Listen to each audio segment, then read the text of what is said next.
ఈ సెషన్లో మనం విండోస్ 7 ఆపరేటింగ్ సిస్టమ్ని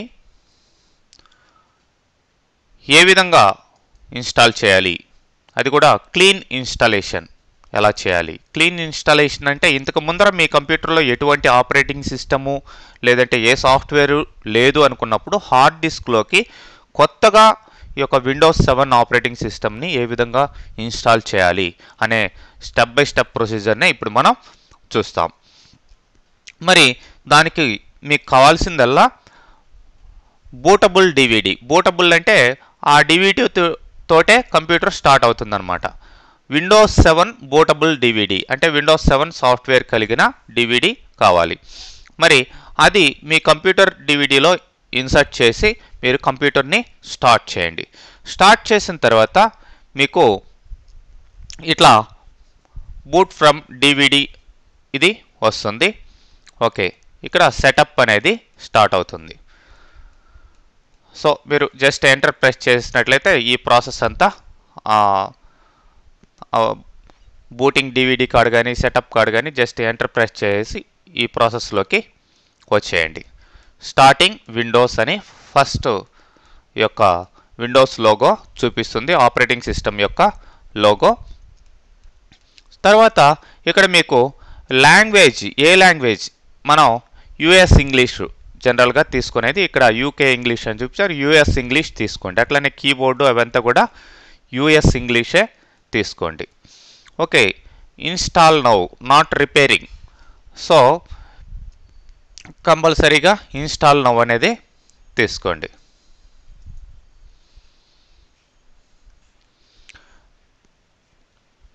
తర్వాత యాక్సెప్ట్ ద లైసెన్స్ టర్మ్స్ అనేదాన్ని యాక్సెప్ట్ చేయండి. సో యాక్సెప్ట్ చేసిన తర్వాతనే మీరు నెక్స్ట్ అనే బటన్ ప్రెస్ చేయాలి. సో ఇప్పుడు అడుగుతుంది ఇన్స్టలేషన్ మీరు ఏం చేయాలి, అప్గ్రేడ్ చేయాలా లేకపోతే కస్టమ్ చేయాలా అనేది. సో జస్ట్ చూడండి, నేను బ్యాక్ వెళ్ళి మళ్ళీ చూపిస్తాను. ఇన్స్టలేషన్ అప్గ్రేడా లేకపోతే కస్టమ్ అడ్వాన్స్డ్ అని ఉంది. అంటే న్యూ కాపీ ఆఫ్ విండోస్ని మీరు ఇన్స్టాల్ చేసుకోవాలి కాబట్టి కస్టమ్ అడ్వాన్స్డ్ అనేది సెలెక్ట్ చేయండి. సో అప్గ్రేడ్ అంటే ఆల్రెడీ మీకు ఎగ్జిస్టింగ్ అంటే విండోస్ ఎక్స్పీనో వేరే విస్టానో ఇట్లాంటి ఆపరేటింగ్ సిస్టమ్ ఉన్నప్పుడు అప్గ్రేడ్ అనేది మీరు యూజ్ చేసుకోవచ్చు అనమాట. ఓకే, మరి ఇప్పుడు కస్టమ్ అడ్వాన్స్డ్ అనేది తీసుకుంటాను. సో అడ్వాన్స్డ్ అన్నది తీసుకున్న తర్వాత మీకు నెక్స్ట్ ఇక్కడ డిస్క్ పార్టిషన్స్ అనేటివి కనబడుతున్నాయి. Where do you want to install Windows, ఎక్కడ మీరు ఈ యొక్క విండోస్ ఆపరేటింగ్ సిస్టమ్ని ఇన్స్టాల్ చేయాలి. ఇక్కడ ఆల్రెడీ నేను శాంపిల్గా ఒక డిస్క్ 0 పార్టిషన్ 1 అని ఇచ్చేస్తుంది అనమాట. సో మీకు కొత్త హార్డ్ డిస్క్ అయినట్లయితే అసలు పార్టిషన్స్ కూడా అయి ఉండవు. సో మీరు పార్ట్లుగా అంటే ఒక 80 GB లేదంటే 160 GB హార్డ్ డిస్క్ ఉందనుకోండి, దాంట్లో 4 డ్రైవ్లు పెట్టుకోవాలనుకోండి, మీరు 40 అంటే సి డ్రైవ్కి ఒక 40 GB, డి డ్రైవ్కి ఒక 40 GB ఇట్లా పార్టిషన్స్ క్రియేట్ చేసుకోవచ్చు. ఓకే, సో ఇప్పుడు డిస్క్ పార్టిషన్ 0 అంటే పార్టిషన్ 1 అంటే అది మోస్ట్లీ సి డ్రైవ్ అయి ఉంటుంది. సి డ్రైవ్లో మీరు ఇన్స్టాల్ చేయాలి అని అర్థం. మీరు అడ్వాన్స్డ్ అని చూడండి, డ్రైవ్ ఆప్షన్స్ దాంట్లోకి వెళ్ళి మీరు అంటే అక్కడ ఫ్రీ స్పేస్ నేను శాంపిల్లో చూపించింది, ఫ్రీ స్పేస్ చాలా తక్కువ చూపిస్తుంది. టోటల్గా ఫార్మాట్ చేసేదానికి అట్లా ఇచ్చాను అనమాట. మీరు పార్టిషన్స్ మీ కొత్త డిస్క్లో క్రియేట్ చేసిన తర్వాత అక్కడ న్యూ అవన్నీ ఉన్నాయి.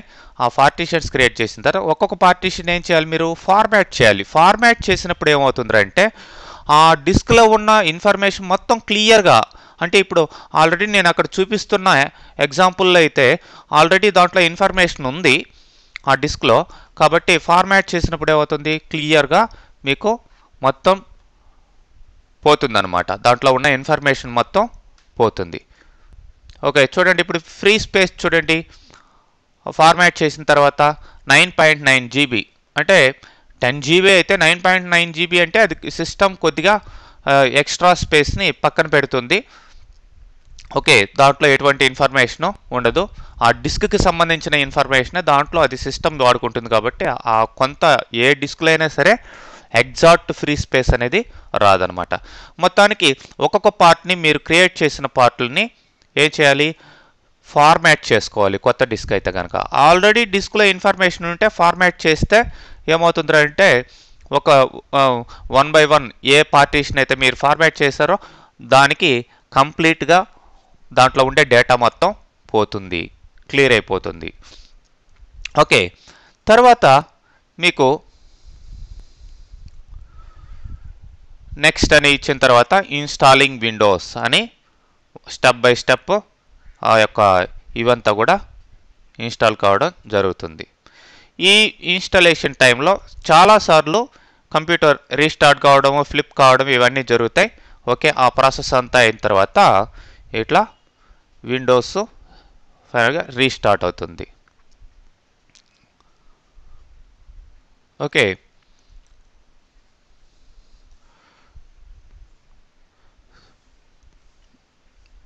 ఓకే ఇప్పుడు ఏమవుతుంది, ఇంతకు ముందర డివిడి నుంచి బూట్ అయింది మీ కంప్యూటర్, ఇప్పుడు హార్డ్ డిస్క్ నుంచి బూట్ అవుతుంది అన్నమాట.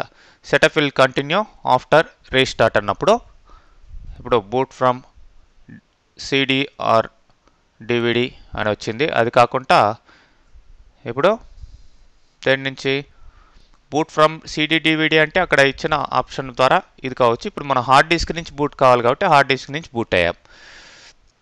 సో ఇప్పుడు user name and computer name అనేది అక్కడ మీరు ఇవ్వాలి.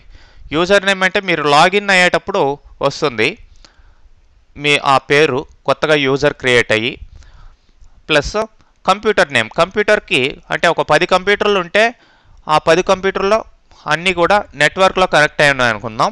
ఈ కంప్యూటర్కి ఒక పేరు అంటూ ఉండాలి. ఆ నెట్వర్క్లో మిగతా కంప్యూటర్లో ఈ కంప్యూటర్ని ఐడెంటిఫై చేయాలంటే ఆ నేమ్ ద్వారానే ఐడెంటిఫై చేస్తాయి అన్నమాట. ఓకే, ఇక్కడ నేను శాంపిల్గా చూపిస్తుంది హోమ్ ప్రీమియం అనే విండోస్ 7 ఇన్స్టాలేషన్ని. మీరు కొంచెం తేడాలతోటి మిగతా అల్టిమేట్ కావచ్చు ఏదైనా సరే ఇన్స్టాల్ చేసుకోవచ్చు అన్నమాట. తర్వాత ఆ యూజర్ నేమ్ అవి ఆ కంప్యూటర్ నేమ్ కూడా ఆ యూజర్ నేమ్ని బట్టే వచ్చేస్తూ ఉంది, మీరు కావాల్సి ఉంటే మార్చుకోవచ్చు అనమాట. ఓకే, నెక్స్ట్ అని ఇవ్వండి. మరి ఆ యూజర్ నేమ్ మీరు క్లిక్ చేసిన తర్వాత ఏంటి పాస్వర్డ్ కావాలనుకుంటే ఆ పాస్వర్డ్ ఇవ్వాలి. మళ్ళీ రీటైప్ పాస్వర్డ్ అంటుంది. ఆ పాస్వర్డ్ ఇచ్చిన తర్వాత నెక్స్ట్ మీరు ఇక్కడ ప్రొడక్ట్ కీని ఇవ్వాల్సిన అవసరం ఉంటుంది. ప్రొడక్ట్ కీ అంటే మీకు లైసెన్స్ కీ అన్నమాట. ఓకే, అది మైక్రోసాఫ్ట్ వాళ్ళు ఇస్తారు. ఈ యొక్క ఆపరేటింగ్ సిస్టమ్ని మీరు ఆథరైజ్డ్గా ఇన్స్టాల్ చేసుకునేదానికి ఆ ప్రొడక్ట్ కీని మీరు అక్కడ టైప్ చేస్తే మీకు నెక్స్ట్ ఓకే ప్రాసెస్లోకి వెళ్ళేదానికి అవకాశం ఉంటుందన్నమాట. ఓకే, ఆడ ప్రొడక్ట్ కీని కంపల్సరీగా టైప్ చేయాలి. తర్వాత ఇక్కడ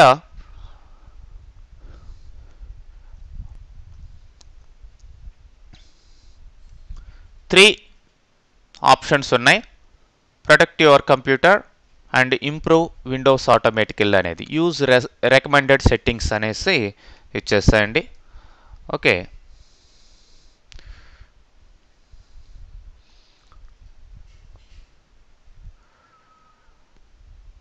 లేదు ఇక్కడ ఆస్క్ మీ లెటర్ అని స్కిప్ చేసిన ఇబ్బంది లేదు, ఎందుకంటే మీకు అది రికమెండెడ్ సెట్టింగ్స్ అన్నప్పుడు install important and recommended updates ఎప్పుడు అడుగుతూ ఉంటుంది. మీరు ఆథరైజ్డ్ ఇవి కొన్ని ఆథరైజ్డ్గా ఇన్స్టాలేషన్ చేస్తే ఓకే, లేదంటే మీకు ఆస్క్ మీ లెటర్ అని స్కిప్ చేయండి. బట్ ఒరిజినల్ అయితే కనుక మీరు రికమెండెడ్ సెట్టింగ్స్ని ఫాలో అయితే బెటర్ అనమాట. అది ఎనీవే మీరు అది డిసైడ్ చేసుకోవాలి. ఓకే, దానివల్ల వచ్చిన ఇబ్బంది ఏం లేదు మీకు.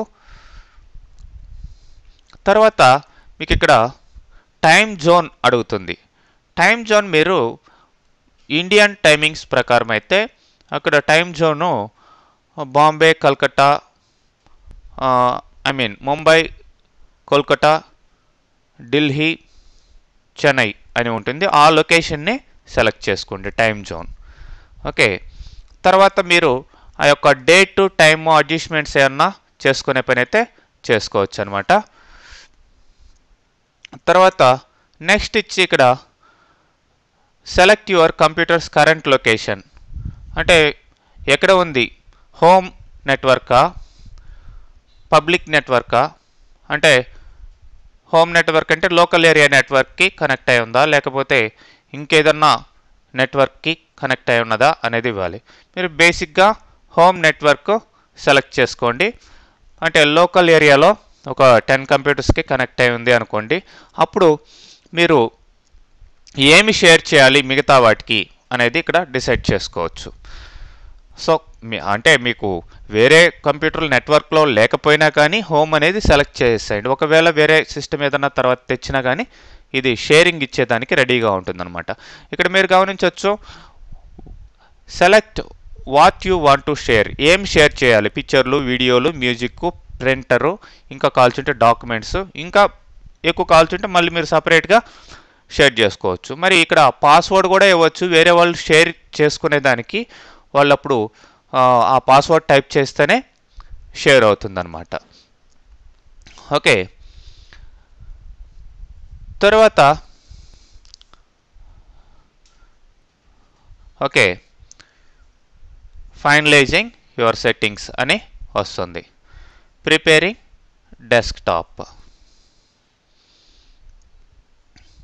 సో ఆల్మోస్ట్ మీకు ఫస్ట్ డెస్క్టాప్ వచ్చింది చూడండి. డెస్క్టాప్ మీద ఓన్లీ రీసైకిల్ బిన్ ఉంది, మిగతా ఏమీ లేవు. తర్వాత మీకు అప్డేట్స్ ఏమైనా ఉంటే చేసుకోవచ్చు. తర్వాత ఈ యొక్క డెస్క్టాప్ ఏరియాలో మీరు రైట్ క్లిక్ చేసి స్క్రీన్ రెజల్యూషన్ మీరు మార్చుకోవచ్చండి. ఎంత మీకు అంటే మీ మానిటర్ బట్టి మీ యొక్క వ్యూ ఎంత రెజల్యూషన్ కావాలి, ఎంత క్లారిటీగా ఉండాలి అనే దానికి ఆ యొక్క స్క్రీన్ రెజల్యూషన్ మీరు సెలెక్ట్ చేసుకొని ఎంత కావాలి అనేది దాన్ని బట్టి ఓకే ప్రెస్ చేయండి. ఓకే,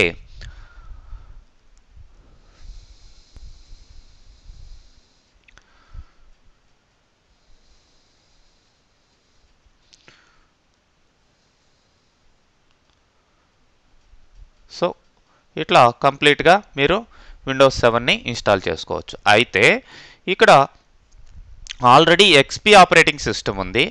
ఎక్స్పీ ఆపరేటింగ్ సిస్టమ్ ఉన్నప్పుడు మీకు ఇన్స్టాల్ చేసుకోవాలి అనుకోండి. ఆల్రెడీ ఎక్స్పీలో ఉన్నారు, అప్పుడు డివిడి ప్లేస్ చేయండి. డివిడి ప్లేస్ చేసినప్పుడు ఆ డివిడిలో అక్కడ మళ్ళీ ప్రాసెస్ అడుగుతుందన్నమాట. ఆల్రెడీ ఆపరేటింగ్ సిస్టమ్ ఉంది కదా, అప్గ్రేడ్ చేయాలా కొత్తగా ఇన్స్టాల్ చేయాలా అనేది. అప్గ్రేడ్ చేయడం అంటే విండోస్ ఎక్స్పీని విండోస్ 7గా మారుతుంది. కొత్తగా ఇన్స్టాల్ చేయడం అంటే డ్యూయల్ బూటింగ్ వస్తుంది. డ్యూయల్ బూటింగ్ అంటే విండోస్ ఎక్స్పీ కూడా ఉంటుంది ఒక పక్కన.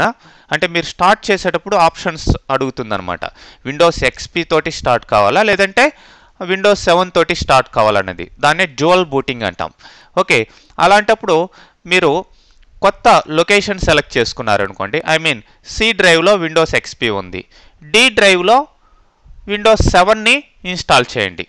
సో విండోస్ 7ని ఫ్రెష్గా అట్లా ఇన్స్టాల్ చేస్తే కనుక రెండు ఆపరేటింగ్ సిస్టమ్స్ని మీరు ఒకేసారి అంటే మీకు ఏది కావాలంటే అది కంప్యూటర్ స్టార్ట్ చేసినప్పుడు దేంట్లో కావాలంటే దాంట్లో వర్క్ చేసుకునేదానికి అవకాశం ఉంటుంది.